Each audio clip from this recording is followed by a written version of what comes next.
What Langdon has inherited here, and with the first some of the first moves he's made here, is to make sure that they're going to build around their guy. They identify Cade Cunningham as the guy.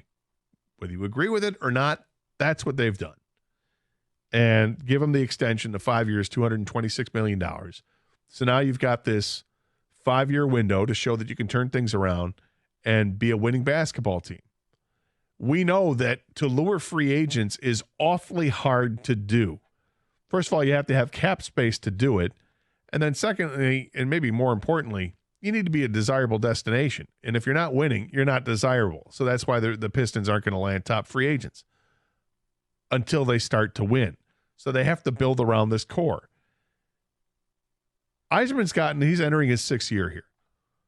In the NBA, I think it has to happen quicker than that. You can't, because of the number of guys around the roster, it's a different sport. And I think it lends itself to being one that you can turn things around within a couple of years. I'm not saying you go from being the worst team in basketball 1 year to 3 years later, now you're competing for an NBA championship. But what I'm saying is within 3 years, you probably should be knocking on the door and being that playoff team, at least being a team that's in the play-in games.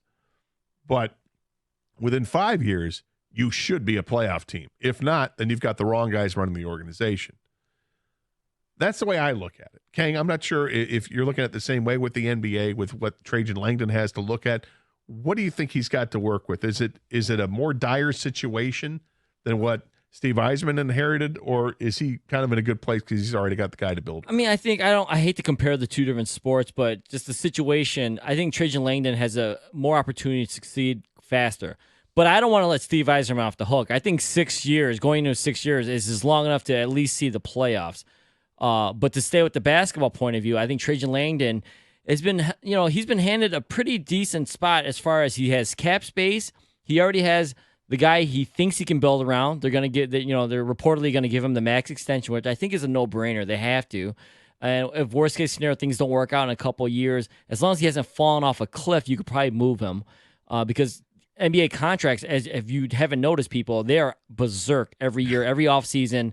Look what Jason Tatum just signed for. God. The cap keeps going up. They keep getting billion dollar TV deals, which there's a super max that players can get. So I think that Trajan Langdon has his young piece to build around. He's got the cap space.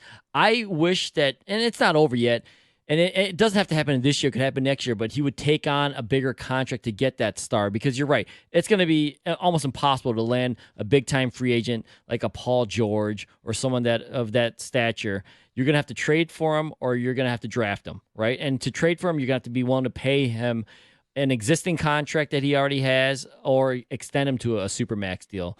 And so I think Trajan Langdon has more pieces to work with, and you should expect playoffs sooner rather than later. It's still a process, don't get me wrong, but I think he can do it if he just hires the right people to get the right players. Well, free agency is interesting for the Pistons. Trading is interesting for the Pistons and the Red Wings. We'll see where that goes.